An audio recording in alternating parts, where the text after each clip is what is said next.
Assalamualaikum warahmatullahi wabarakatuh. Selamat pagi anak-anakku semuanya. Di pagi hari ini marilah kita baca Alhamdulillah dan juga baca Bismillahirrahmanirrahim untuk mengawali pelajaran kita pada hari ini.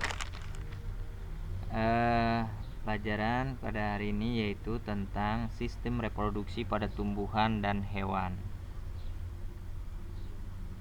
Setiap makhluk hidup atau organisme mampu berkembang biak dengan cara memperbanyak diri untuk menjaga kelangsungan hidup jenisnya.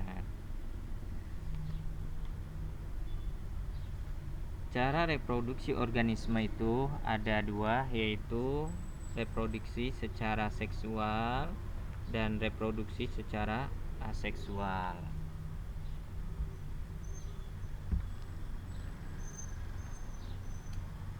Reproduksi seksual atau generatif adalah reproduksi yang melibatkan sel kelamin jantan dan sel kelamin betina atau sel telur. Nah, spermatozoanya dihasilkan oleh alat kelamin jantan dan ovum dihasilkan oleh alat kelamin betina. Pada reproduksi seksual, pembentukan individu baru selalu didahului oleh proses perkawinan atau fertilisasi, yaitu peristiwa peleburan antara spermatozoa dan ovum. Jadi reproduksi seksual atau generatif selalu melibatkan dua induk organisme yang berbeda jenis kelaminnya. Seperti itu ya.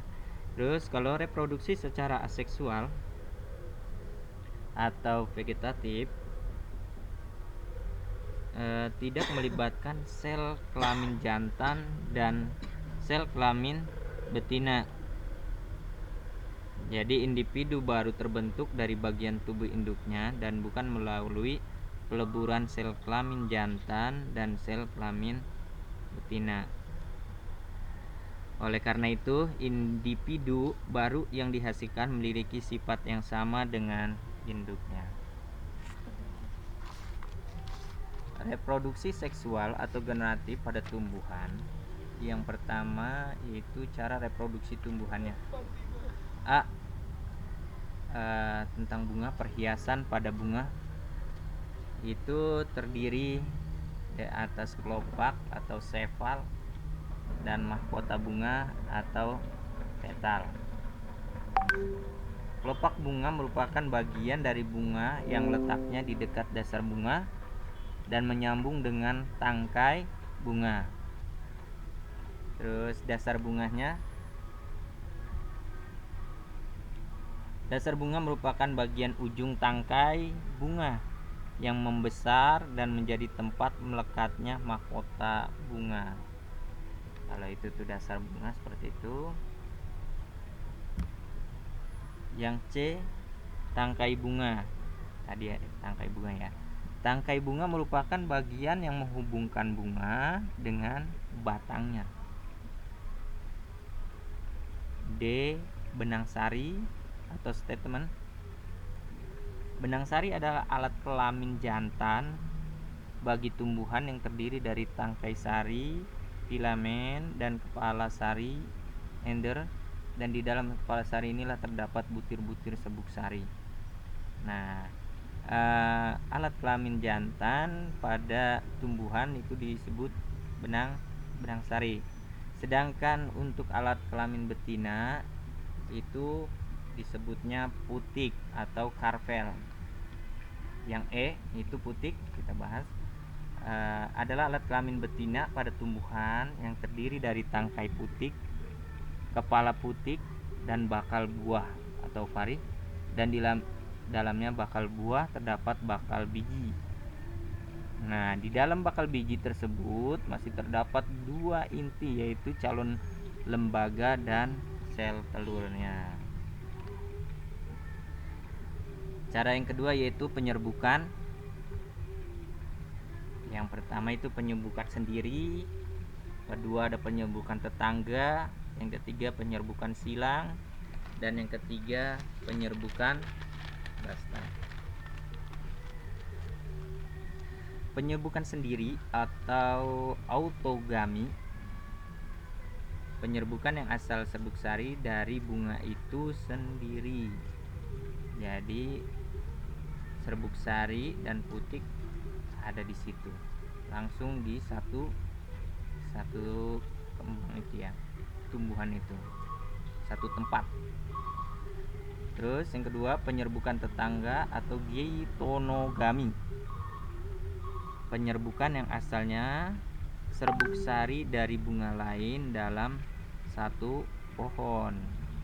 Kalau ini dalam satu pohon ada serbuk sari dari tempat satu ke tempat yang lain. Ketiga itu penyerbukan silang atau alogami, penyerbukan yang serbuk sarinya berasal dari bunga dan pohon lain yang masih satu jenis. Misal pohon yang satu dengan pohon yang lain yang dekat, jadi penyerbukannya beda pohon.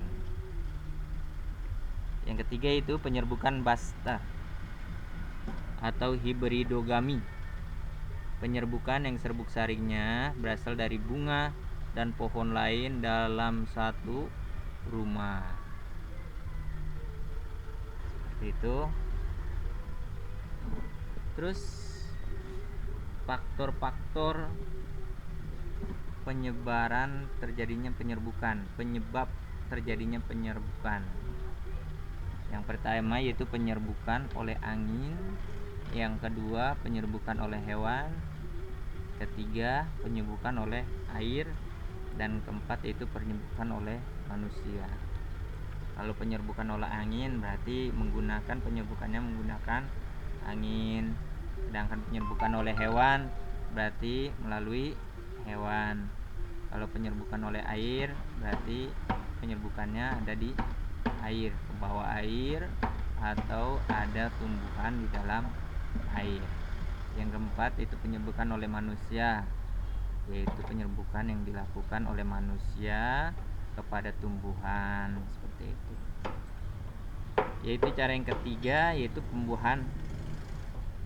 Pembuahan adalah pertemuan antara serbuk sari dengan sel telur di dalam bakal buah.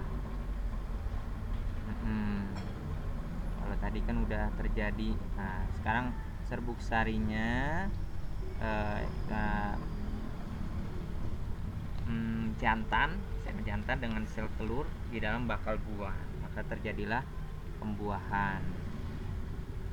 Iya. Nah, keempat itu buahnya adalah organisme tumbuhan yang di dalamnya terdapat biji. Demikian pelajaran kita pada hari ini. Mudah-mudahan kita diberikan manfaat oleh Allah Subhanahu wa taala. Assalamualaikum warahmatullahi wabarakatuh.